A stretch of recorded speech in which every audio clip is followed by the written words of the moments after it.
자, 오늘 김장한, 김선혁, 장지호, 한종희, 또 대한민국 이모저모 말씀 나누는 시간입니다. 오늘 제가 먼저 말씀을 해도 될까요? 그러세요, 그러세요. 네, 오늘 제가 하겠습니다. 네. 오늘 저는 이제 그 음주에 대해서 한번 말씀드리고 싶네요. 지금, 어려운 주제죠. 이게 지금 사실은 저는 요즘 유튜브라든지 방송에 보면 왜 이렇게 술들을 많이 마시는지 모르겠어요. 그 아주 인기 연예인들, 개그맨들이 나와서 이제 토크쇼를 하는데 예전에 그냥 토크쇼를 하지 않았습니까? 근데 하여튼 술을 마셔요. 술 마셔가지고 얼굴이 불과해가지고 이게 말씀들 나누는데 술이 없으면 이 진솔한 대화가 못 나눈다는 어떤 전제가 있는 것 같아요. 그래서 뭐 하여튼 술을 그렇게 마시면서 그리고 술 마시는 게 어떻게 보면 자랑으로 이렇게 비춰지는 그런 게 어느새 이제 우리 아주 만연돼 있다 이렇게 되고요. 그러니까 술 마시는 거에 뭐 개인적 취향이니까 그거 갖고 뭐라고 얘기하기는 좀 그렇지만은 이 그 음주운전이라든지 주폭에 관련된 그 여러 가지 사회적 문제는 너무나 많이 이제 보도가 되지 않았습니까? 그래서 저는 그 문제를 뭐 굳이 할 필요는 없지만 어쨌든 간에 우리가 술에 너무 관대하다. 이 편의점에서 그 앞에서 술 마시는 나라는 우리나라 다른 나라도 있습니까? 저 모르겠어요. 다른 나라에서 본 적이 다른 없어요. 나라는 엄격하죠. 그렇죠. 그래서 저는 이게 우리 사회가 너무 술에 대해서 좀 관용적이고 어떻게 보면 굉장히 관대하다 이런 문화를 한번 좀 짚어보자 해서 글을 써봤습니다. 네. 술. 술은 근데 이제 저는 개인적으로 여기 주제는 사실 오늘 관계가 없는 사람입니다. 난 술을 전혀 못합니다. 근데 술은 못하지만 이제 이제 집안 얘기 좀 잠깐만 하면 우리 아버님이 지금 상당히 연세가 높으신데 늘 하시는 말씀이 있어요. 야, 우리 현역 때 술 먹은 놈 다 죽었어.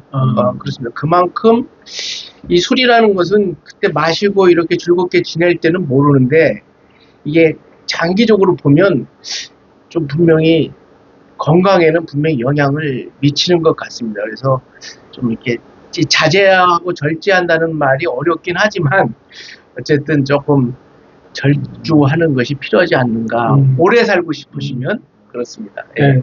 장 교수님 이제 먹방 얘기하면서 술 마시는 그런 이제 유튜브 채널들을 말씀을 하셨지만 저는 우리나라 문화가 특별히 술에 관대한 것 같아요. 관대한 것 같은데 요즘은 이제 많이 좀 덜해졌는데 음주운전 관련해서도 예전에는 좀 음주운전에 대해서도 굉장히 관용적인 문화가 있었던 것 같고 범죄도 예를 들어서 음주 중에 이제 취중에 저지른 범죄에 대해서는 그게 전혀 저는 저로서는 이해가 안 되는데 그게 약간 뭐 감경사유 비슷하게 주치감경이죠. 주치감경이라는 말도 있을 정도로 그게 감경사유에 해당한다는 게 도저히 뭐 저 술을 안 해서 그런지는 모르겠지만 잘 이해가 안 되는데 그런 식으로 좀 너무 관용적인 문화였는데 다행히 이제 뭐 여러 사고라든지 또 여러 사건들을 거치면서 요즘은 조금 그 관용적인 게 조금 엄격해진 측면들이 있어서 다행스럽게 생각하고 또 이제 공직자들도 요즘은 조금 그 음주운전에 대해서는 굉장히 이제 엄격한 기준들이 적용되고 있는 것 같아요. 그래서 음주에 대해서 특별히 관용적인 문화에 대해서는 개선해 나갈 여지가 있는 것 같습니다. 네, 그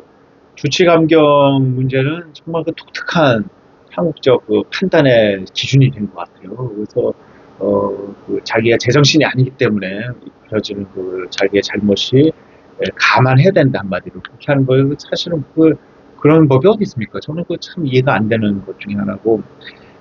그 다음에 이제 미성년자 음주 같은 경우도 모르겠어요. 미국에서 우리 두 분 다 오래 계셨는데 미국에서 어떻습니까? 미성년자 음주에 대해서는 엄격하죠. 부모에 대해서도 뭐 좀 처벌이 있지 않나요?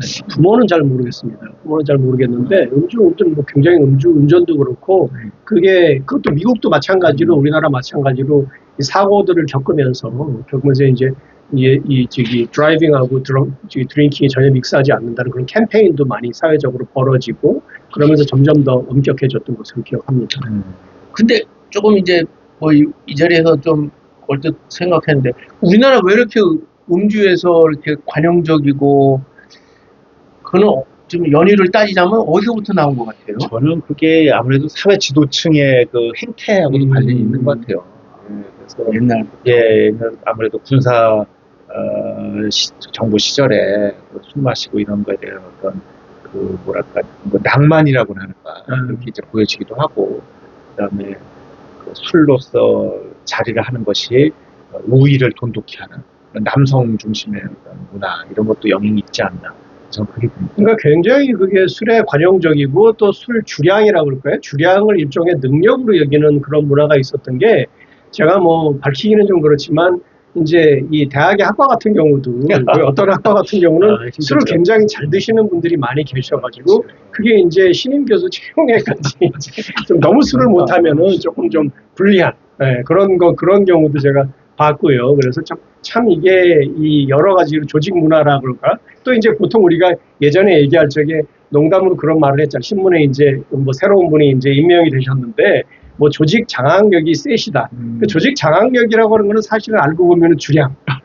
그렇지. 얼마나 술을 잘 드셔서 그 조직원들과 회식할 적에 이제 조직 분위기를 이제 좌중을 압도할 수 있는지 뭐 그런 것도 있는 걸로 봐서 굉장히 그런 문화가 있었던 것 같은데 최근엔 좀 덜해졌는데 유튜브에서는 또 이제 술 먹는 그런 것이 많으니까 몰라요. 일정량이 있는 건지 잘 모르겠습니다. 아, 사회 전체적으로 술 마시는 양이 정해져 있어서 이쪽이 술만 이쪽이 들고 그럴 수 있겠네요. 음주 총량의 법칙이라고. 총량의 법칙에.